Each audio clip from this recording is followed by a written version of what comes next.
Selamat pagi Bapak dan Ibu Steering Committee. Pada kesempatan ini, saya selaku Project Manager akan mempresentasikan 3 proyek transformasi digital yang menjadi prioritas organisasi, yaitu Smart Hospital, Smart Logistik berbasis IoT, dan migrasi core banking ke private cloud dengan Zero Trust Security. Dalam presentasi ini, saya akan menjelaskan bagaimana setiap proyek dirancang mulai dari tahap inisiasi, pemilihan strategi pengembangan, tata kelola proyek, hingga pengelolaan stakeholder. Tujuannya adalah memastikan setiap proyek mampu memberikan nilai bisnis, meminimalkan risiko, dan mendukung tujuan organisasi. Kemudian saya akan menjelaskan latar belakang. Ketiga proyek ini dipilih karena mewakili 3 sektor strategis, yaitu kesehatan, logistik, dan perbankan, yang saat ini sedang mengalami transformasi digital. Selain berasal dari industri yang berbeda, masing-masing proyek memiliki tingkat kompleksitas, risiko, dan tantangan yang berbeda. Hal ini memungkinkan kami menerapkan konsep manajemen proyek secara menyeluruh, mulai dari proyek charter, development approach, governance, hingga stakeholder management. Kemudian saya akan masuk ke kasus pertama, yaitu Smart Hospital. Kasus pertama adalah implementasi Electronic Medical Record atau EMR dan Artificial Intelligence sebagai pendukung diagnosis. Permasalahan utama rumah sakit adalah proses rekam medis yang masih manual sehingga pelayanan menjadi lambat dan berisiko terjadi kesalahan pencatatan. Oleh karena itu, tujuan proyek ini adalah membangun sistem yang mampu meningkatkan efisiensi pelayanan sekaligus membantu dokter dalam pengambilan keputusan. Kami memilih pendekatan hybrid karena pembangunan infrastruktur memiliki kebutuhan yang jelas, sedangkan pengembangan EMR dan AI membutuhkan masukan dari pengguna. Untuk penyampaian manfaat, kami menggunakan multiply delivery, sehingga rumah sakit dapat mulai menggunakan EMR lebih awal sebelum seluruh fitur AI selesai dikembangkan. Kemudian saya akan menjelaskan tata kelola dan stakeholder. Pada proyek ini kami menerapkan structure governance karena sistem mengelola data kesehatan yang bersifat sensitif dan harus memenuhi regulasi.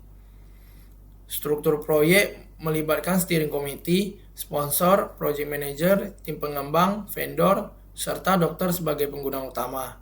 Seluruh tanggung jawab dibagi menggunakan matriks RACI agar tidak terjadi tumpang tindih peran. Stakeholder yang paling menjadi perhatian adalah dokter senior, karena masih menolak penggunaan sistem baru. Oleh karena itu, mereka dilibatkan sejak tahap analisis kebutuhan, pelatihan, hingga user acceptance test agar sikap mereka berubah dari resisten menjadi suportif. Kemudian kasus kedua adalah Smart Logistik. Kasus kedua adalah implementasi Smart Logistik berbasis Internet of Things untuk memantau posisi dan kondisi barang secara real time. Proyek ini bertujuan meningkatkan efisiensi distribusi serta memberikan informasi pengiriman yang lebih akurat kepada pelanggan. Pendekatan hybrid dipilih karena instalasi perangkat IoT bersifat tetap, sedangkan dashboard monitoring perlu dikembangkan secara bertahap mengikuti kebutuhan operasional. Oleh sebab itu, kami menggunakan multiply delivery agar manfaat sistem dapat dirasakan sejak tahap awal implementasi. Kemudian untuk tata kelola dan stakeholdernya, untuk mendukung proyek ini, kami menerapkan structured governance karena melibatkan vendor, perangkat keras, dan aktivitas operasional yang tetap berjalan selama proyek berlangsung. Stakeholder utama terdiri dari sponsor, project manager, vendor, kurir, dan pelanggan. Stakeholder yang diperkirakan akan menolak adalah kurir, karena muncul kekhawatiran bahwa sistem digunakan untuk mengawasi pekerjaan mereka. Strategi kami adalah melakukan sosialisasi, pelatihan, dan menjelaskan bahwa teknologi IoT bertujuan meningkatkan keamanan distribusi dan kualitas layanan, bukan bukan sebagai alat pengawasan individu. Kemudian kasus ketiga, core banking.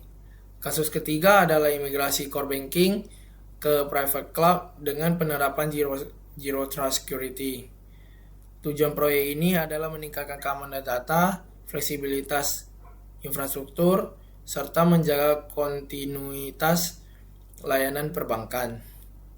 Pendekatan hybrid dipilih karena migrasi infrastruktur membutuhkan perencanaan yang matang, sedangkan integrasi sistem dilakukan secara bertahap sesuai hasil pengujian. Untuk mengurangi risiko terhadap layanan nasabah, kami memilih periodic delivery sehingga setiap tahap migrasi dapat dievaluasi sebelum dilanjutkan ke tahap berikutnya. Kemudian untuk tata kelola dan stakeholdernya, mengingat proyek berada pada sektor perbankan yang memiliki regulasi ketat, kami menggunakan structure governance agar setiap tahapan proyek dapat dikendalikan dengan baik. Stakeholder utama terdiri dari sponsor, project manager, tim developer, vendor cloud, dan regulator. Pihak yang diperkirakan paling resisten adalah tim developer, karena harus beradaptasi dengan teknologi cloud dan kebijakan Zero Trust. Untuk mengatasi hal tersebut, kami menyiapkan pelatihan teknis, workshop, dan proof of concept, sehingga proses adaptasi dapat berjalan lebih lancar dan dukungan terhadap proyek semakin meningkat. Sebagai penutup, ketiga studi kasus ini menunjukkan bahwa keberhasilan transformasi digital tidak hanya bergantung pada teknologi, tetapi juga pada penerapan manajemen proyek yang tepat. Pemilihan development approach, governance, dan stakeholder management harus disesuaikan dengan karakteristik masing-masing proyek agar risiko dapat dikendalikan dan manfaat bisnis dapat tercapai secara optimal. Demikian presentasi yang dapat saya sampaikan. Terima kasih atas perhatian Bapak dan Ibu Steering Committee. Saya siap menerima pertanyaan maupun masukan. Terima kasih.